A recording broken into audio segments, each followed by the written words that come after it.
ఇకపోతే వచ్చే వారంలో అమెరికా అధ్యక్షుడు ట్రంప్తో పుతిన్ భేటీ కానున్నారు అనే ఒక వార్త ప్రాధాన్యత సంతరించుకుంది సార్. ఉక్రెయిన్ రష్యా వార్ నేపథ్యంలో జరుగుతున్నటువంటి పరిణామాలను మనం చూస్తూ ఉన్నాం. అయితే ఈ భేటీ ఉక్రెయిన్ రష్యా వార్ని ఆపుతుందా, ఫుల్ స్టాప్ పెట్టబోతుందా, ఏం జరగచ్చు? అంటే ఇప్పటి వరకు అంటే మనకు వి కెనాట్ స్పెక్యులేట్, ఎందుకంటే గ్లోబల్ అఫైర్స్, జియో పాలిటిక్స్ ఏ క్షణం ఎలా ఉంటాయో. మీరు అన్నట్లు ట్రంప్ పుటిన్ భేటీ కాబోతున్నారని it is unofficial now, it is not no longer a speculation. Putin కూడా ప్రకటించాడు. ఈవెన్ ప్లేస్ గురించి కూడా యునైటెడ్ అరబ్ ఎమిరేట్స్ యుఏఈ అధ్యక్షుడు మాస్కోలో పర్యటిస్తున్నాడు. ఇంకా మా ఫ్రెండ్ యుఏఈ ప్రెసిడెంట్ ఇక్కడే ఉన్నాడు, అక్కడైనా మేము కలుస్తాము అని కూడా అన్నాడు పుటిన్. సో అందువల్ల ఇట్స్ క్లియర్, అక్కడ కాకపోతే ఇంకో చోట కలుస్తాం అని కూడా అన్నాడు. అందువల్ల బహుశా నెక్స్ట్ వీకే ట్రంప్ పుటిన్ సమావేశం జరగబోతుంది. ఎందుకంటే ట్రంప్ ఈజ్ డెస్పరేట్. 24 గంటల్లో వార్ ఆపుతానని మొదలుపెట్టాడు. సో 24 గంటలు ఎప్పుడో పోయింది, 24 రోజులు కూడా పోయినాయి. ఇక ఇప్పుడు ఆపకపోతే దాదాపు 10 నెలలు అవుతుంది. నవంబర్ 5 కదా అధికారంలోకి వచ్చింది, దాదాపు 10 months అవుతుంది. సో ఇంకా ఆపకపోతే ట్రంప్ రేటింగ్స్ పడిపోతున్నాయి. సో ట్రంప్కు నోబెల్ బహుమతి గురించి ఎక్కలేని కోరిక ఉన్నది. అసీం మునీర్తోని, బెంజమిన్ నెతన్యాహు లాంటి రక్త పిపాసులతో నామినేట్ చేయించుకుంటున్నాడు. యుద్ధ పిపాసులతో వాళ్ళతో శాంతి బహుమతి కొరకు, నోబెల్ ప్రైజ్ కొరకు చేస్తున్నారు. అసీం మునీర్ నోబెల్ ప్రైజ్ కొరకు, నోబెల్ పీస్ ప్రైజ్ కొరకు నామినేట్ చేయడం అంటే, మనం నామినేట్ చేస్తున్న వాడు పనికిమాలోడు అయితే మనం కూడా పనికిమాలోడు అవుతాం.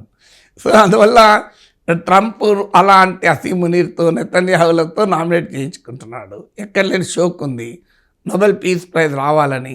సో అందువల్ల ఇప్పుడు ఉక్రెయిన్ ఏమవుతుంది, అమెరికాకి నష్టమా, ఉక్రెయిన్కి నష్టమా, రష్యాకి లాభమా, యూరప్ ఏం పరిస్థితులు వస్తాయి, అవన్నీ అనవసరం ఇప్పుడు ట్రంప్కి ఏంటంటే నోబెల్ పీస్ ప్రైజ్ కావాలి, తన అమెరికాలో తన పాపులారిటీ రేటింగ్ పెంచుకోవాలి, తాను యుద్ధం ఆపుతానన్నాడు కనుక ఆపాను అన్న ఇమేజ్ రావాలి.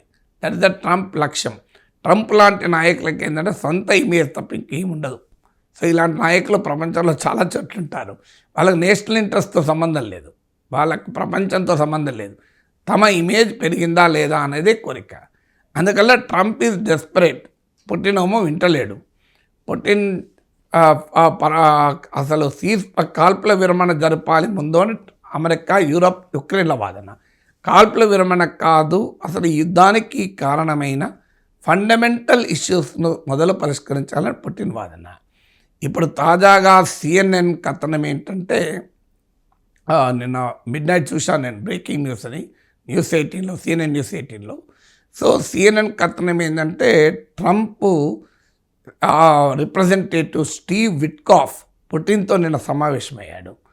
సో స్టీవ్ విట్కాఫ్ ట్రంప్ తరఫున నిర్దిష్టమైన ప్రపోజల్తో పుటిన్ దగ్గరికి వెళ్ళాడని, పుటిన్ కూడా దానికి అంగీకరించవచ్చని వార్తలు వస్తున్నాయి. ఇది చివరి నిమిషంలో ఏమవుతుందో తెలియదు. ఇంగ్లీష్లో ఒక ఈడియం ఉంది, there can be many a slip between the cup and the lip అని. అంటే కప్తో మనం టీ తాగుతూ పెదవికి తాకే లోపల పడిపోవచ్చు అని. సో ఇలా లాస్ట్ మినిట్లో ఏం చేంజెస్ వస్తాయి, there can be many a slip between the cup and the lip, we don't know. కానీ CNN కథనం ప్రకారం ఏంటంటే, ఈ స్టీవ్ విట్కాఫ్ కాంక్రీట్ ప్రపోజల్తో పుటిన్ కలిశాడని. సాధారణంగా సమ్మిట్ మీటింగ్ ఎప్పుడు జరుగుతుంది అంటే, గ్రౌండ్ వర్క్ అంతా పూర్తయ్యాక జరుగుతుంది. గ్రౌండ్ వర్క్ పూర్తి కాకుండా సమ్మిట్ మీటింగ్లు జరగవు. ఎందుకంటే ఆఖరికి ట్రంప్ పుటిన్ కూర్చున్నా ఏమీ జరగకపోతే ట్రంప్ పుటిన్ ఏం కూర్చుంటారు, లాభం ఏంటి? సో అందువల్ల మీకు ఎప్పుడు కూడా మీరు ఓ ల్యాండ్ కొనాలనుకున్నా మీకు మొదలు బ్రోకర్ చూపెడతారు ల్యాండ్, మీరు నచ్చుతుందా లేదా, మీరు ఒక అడ్వకేట్ చూపెట్టుకుంటారు, అన్నీ అయినాక లాస్ట్కు ఓనర్ దగ్గర కూర్చొని పెడతారు కదా మిమ్మల్ని. సో అలా ఎందుకు, ఇక లేకపోతే ఓనర్ దగ్గర కూర్చున్న పట్టు ఎందుకు, టైం వేస్ట్ కదా. మీకే నచ్చలేదు అనుకోండి ఆ ప్రాపర్టీ, అది లేదంటే పేపర్లు సరిగా లేవనుకోండి, మీరు ఓనర్ దగ్గర మీరు ఓరు, వాళ్ళు కూర్చోరు. అలాంటిది చిన్న ల్యాండ్ పర్చేజ్లోనే ఫైనల్ స్టేజ్లోనే బయ్యర్ అండ్ సెల్లర్ కలుస్తాడు. ఇలాంటి ఇంటర్నేషనల్ సమ్మిట్ మీటింగ్స్ ఏ ప్రిపరేషన్ లేకుండా జరుగుతుందా?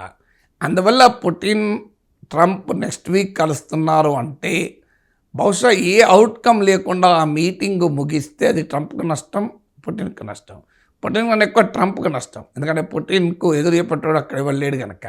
Trump lives in a democratic nation. So అందువల్ల ట్రంప్కు వ్యతిరేకంగా రీటింగ్లు అవుతాయి, చాలా వస్తాయి. సో అందువల్ల బహుశా ఒక ప్రాపర్ ప్రిపరేషన్ జరిగి ఉండవచ్చు ఏదైనా ఒక డీల్ కుదరటానికి అని ఒక అనుమానం. ఎందుకంటే లేకుంటే సమ్మిట్ మీటింగ్ ఎందుకు పెడతారని. దానికి బలం చేకూర్చేటువంటి వార్త ఏంటంటే సిఎన్ఎన్ బ్రేక్ చేస్తున్న వార్త, ఒక స్టీవ్ విట్కాఫ్ ఆ పర్టిక్యులర్ ప్రపోజల్తో పుటిన్ కలిశాడని. ఈ ప్రపోజల్లో 4 అంశాలు ఉన్నాయని. మొదటిది, ఉక్రెయిన్ భూభాగాలను ఇప్పటికే రష్యా ఆక్రమించుకునింది. More than 20%, at least 20% land, Ukrainian land Russia ఆధీనంలో ఉంది. ఇంకాస్త ఇటీవల పెరిగిందని కూడా అంటున్నారు. సో ఈ 20% ల్యాండ్ను ఉక్రెయిన్ ఇప్పటిదాకా రిటర్న్ ఇవ్వాలని అడుగుతోంది. కరస్క్ ప్రాంతంలో ఉక్రెయిన్ కూడా కొంత రష్యా భూభాగాన్ని ఆక్రమించుకుంది. కానీ ట్రంప్ వచ్చాక ఒక వీక్ గ్యాప్ ఇచ్చాడు. మిలిటరీ ఎయిడ్ ఇవ్వడం మానేశాడు, ఇంటెలిజెన్స్ సపోర్ట్ ఉక్రెయిన్ చేయడం మానేశాడు. ఆ సమయంలో రష్యా రెచ్చిపోయి ఉక్రెయిన్ ఆక్రమించుకున్న తమ భూభాగంలో 90% రీక్యాప్చర్ చేసుకుంది. అందువల్ల ఇప్పుడు ఆ ఉక్రెయిన్ దగ్గర బార్గెనింగ్ ఏమీ లేదు. ఉక్రెయిన్ అనుకున్నది ఏంటంటే ఆ కరస్క్ ప్రాంతంలో తన చేతిలో ఉన్న రష్యా భూభాగాన్ని రిటర్న్ ఇవ్వాలి అంటే రష్యా ఆక్రమించుకున్న భూభాగాన్ని రిటర్న్ ఇవ్వాలి అని. సో ఇప్పుడు ఉక్రెయిన్ దగ్గర ఏమీ లేదు. ఇప్పటికే ట్రంప్ చాలాసార్లు బహిరంగానే చెప్పాడు, you have to land for piece అని, శాంతి కొరకు భూమి వదులుకోవాలి అని. సో రష్యా ఆ భూభాగాలను ఆక్రమించుకున్న భూభాగాలను మేము ఎట్టి పరిస్థితులు ఇవ్వమంటోంది, ఇవ్వాలని ఉక్రెయిన్ అంటోంది. ఇప్పుడు సిఎన్ఎన్ కథనం ప్రకారం ట్రంప్ ఫస్ట్ ప్రపోజల్ ఏంటంటే రష్యాకు అనుకూలంగా రష్యా ఆక్రమించుకున్న ఉక్రెయిన్ భూభాగాలను ఉంచేసుకోవచ్చు అని. రష్యా ఎందుకు పట్టుదలగా ఉందంటే ఆ ప్రాంతాలు రష్యన్ స్పీకింగ్ ఏరియాస్. ఇప్పుడు ఉక్రెయిన్లో ఒకవైపు పోలాండ్, అటువైపు ఏమో ఉక్రెయినియన్ స్పీకింగ్ పాపులేషన్ ఎక్కువ ఉంటారు. రష్యన్ బార్డర్లో ఏమో రష్యన్ స్పీకింగ్ పాపులేషన్ ఉంటారు. ఉక్రెయిన్లో ఉక్రెయిన్ స్పీకింగ్ ఎంతమంది ఉంటారో రష్యన్ స్పీకింగ్ కూడా గణనీయంగా ఉంటారు. చాలామందికి ఈ డెమోగ్రఫీ తెలియదు. ఈవెన్ ఇజ్రాయిల్లో కూడా రష్యన్ స్పీకింగ్ పాపులేషన్ చాలా ఎక్కువ. సో అందువల్ల మీకు one of the major languages ఇజ్రాయిల్లో రష్యన్ కూడా ఒకటి. సో అందువల్ల ఇక్కడ రష్యన్ స్పీకింగ్ పాపులేషన్లో చాలామంది అంతకుముందు తీర్మానాలు చేసి మేము రష్యాలో కలుస్తామని తీర్మానాలు కూడా చేశారు. సో ఇట్లా రష్యా ఆల్రెడీ ఆక్రమించుకున్న యుక్రెయినియన్ భూభాగాల్ని రష్యా రిటర్న్ ఇవ్వాల్సిన అవసరం లేదు.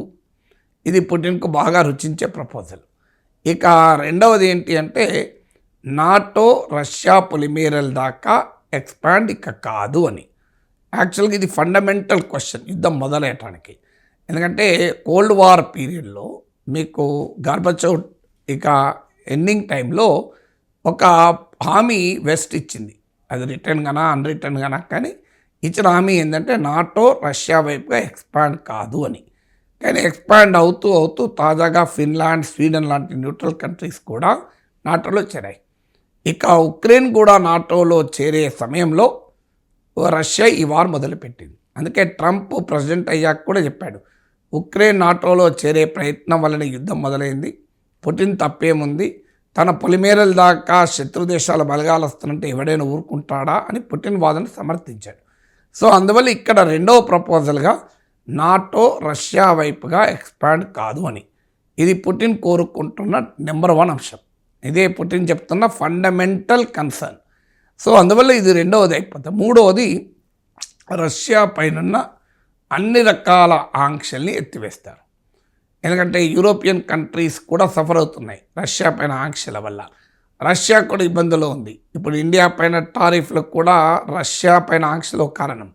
అందువల్ల రష్యా పైన ఆంక్షలన్నీ ఎత్తివేస్తారు. ఇది సహజం, యుద్ధమే ఆగిపోయినాక ఇంకా ఆంక్షలు ఎందుకుంటాయి. ఇక ఈ 3 క్లియర్గా రష్యాకు అనుకూలమైనవి. 4వది కూడా పార్ట్లీ రష్యాకు అనుకూలం, కాస్త యుక్రెయిన్ కన్సర్న్ కూడా యాక్సెప్ట్ చేసింది. ఉక్రెయిన్ ఏమడుగుతూ వస్తుంది ఇప్పటిదాకా అంటే మాకు అమెరికన్ సెక్యూరిటీ గ్యారంటీలు కావాలి అంటుంది. అంటే మేము ఇప్పుడు యుద్ధం ఆగిపోతుంది, తర్వాత మళ్ళీ రష్యా ఎప్పుడైనా దాడి చేయొచ్చు కదా, మాకేంటి గ్యారంటీ అన్నది ఉక్రెయిన్ వాదన. సో దీనికి ఇప్పటిదాకా యూరోపియన్ గ్యారంటీస్ ఉంటుంది తప్ప అమెరికా ఎలాంటి గ్యారంటీ ఇవ్వదు అని. యూరోపియన్ గ్యారంటీస్ సరిపోవు. రష్యా యూరోప్ దేశాల గ్యారంటీలను రష్యా ఖాతరు చేయదు. అమెరికా గ్యారంటీ ఉంటే రష్యా వెనుకాడుతుంది అటాక్ చేయాలంటే. అందువల్ల ఉక్రెయిన్ మాకు యూఎస్ గ్యారంటీ, సెక్యూరిటీ గ్యారంటీ కోరుతోంది. యూఎస్ అందుకు సిద్ధంగా లేదు. వైస్ ప్రెసిడెంట్ జేడీ వ్యాన్స్ ముందే చెప్పాడు, మాతో మినరల్ డీల్ కుదుర్చుకుంటున్నారు కదా, ఇక అదే గ్యారంటీ అని. కానీ ఇప్పుడు ఫోర్త్ ప్రపోజల్ ఏంటంటే ఉక్రెయిన్కు మిలిటరీ సాయము మ్యూచువల్లీ అగ్రియబుల్, అంటే అటు రష్యా కూడా అంగీకరించిన మోతాదులో మిలిటరీ సాయం చేస్తాం. అంటే ఇటు ఉక్రెయిన్కు మిలిటరీ సాయం కావాలన్న కోరిక అనుమతించినట్లు అవుతుంది. రష్యా కూడా దాన్ని వ్యతిరేకిస్తూ వచ్చింది. మీరు ఉక్రెయిన్లో బలగాలు పెడితే మేము యుద్ధం ఆపము అని. రష్యా యాక్సెప్ట్ చేసే లెవెల్నే ఉంటుంది అది. ఈ 4 గనక నిజమే అయితే, ఈ CNN కథలు నిజమే అయితే టోటల్గా ట్రంప్ పుటిన్కు సరెండర్ అవుతున్నాడు. పుటిన్ కోరుకున్నవన్నీ అవుతున్నాయి. ఆఖరికి ఉక్రెయిన్కు ల్యాండ్ పోతుంది, మినరల్స్ పోయినాయి. ఆల్రెడీ అమెరికాతో మినరల్ డీల్ కుదుర్చుకున్నాడు.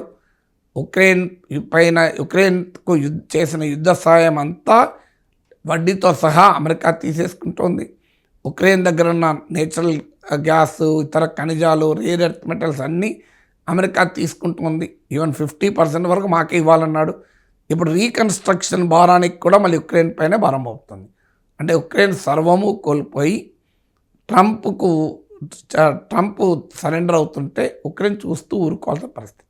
అందుకే ఇది ఉక్రెయిన్ అంగీకరిస్తుందా, ఉక్రెయిన్కు మద్దతు ఇచ్చే యూరోపియన్ దేశాలు అంగీకరిస్తాయా, ఈ ప్రపోజల్ క్వశ్చన్. కానీ వాళ్ళకు కూడా ఇంకో మార్గం లేదు. ఎందుకంటే ఉక్రెయిన్ కూడా హెల్ప్లెస్ సిచ్యువేషన్. అమెరికా సాయం లేకుండా ఉక్రెయిన్ వారం రోజులు కూడా యుద్ధం చేయలేదు. ట్రంప్ దేనికైనా తెగిస్తాడు. ఇప్పుడు ట్రంప్ ప్రపోజల్కి ఒప్పుకోకపోతే అసలు ట్రంప్ వెళ్ళి రష్యా తరఫున యుద్ధం చేసిన ఆశ్చర్యం లేదు. ఆల్రెడీ యునైటెడ్ నేషన్స్లో యూరప్ ప్రతిపాదించిన తీర్మానం రష్యాను ఖండిస్తూ వెళ్ళి రష్యాకు అనుకూలంగా ఓటేశాడు. So Trump can do anything. అందువల్ల బహుశా ఉక్రెయిన్ పైన కూడా ఒత్తిడి పెరుగుతుంది. చూడాలి యాక్చువల్గా ఏంటి ఎజెండా అని. ఇప్పుడు నేను చెప్పిందల్లా CNN కథనం ఆధారంగా స్టీవ్ విట్కాఫ్ పుటిన్ ముందు ట్రంప్ తరఫున పెట్టిన ప్రపోజల్ అని అంటున్నారు. How far it is true I cannot validate. ఎందుకంటే నేనేమి పుటిన్ స్టీవ్ విట్కాఫ్ల సమావేశం అయినప్పుడు అక్కడే లేను కదా. So I'm basing on my international media coverage ఆధారంగా. లెట్ us see ఏం జరుగుతుందో.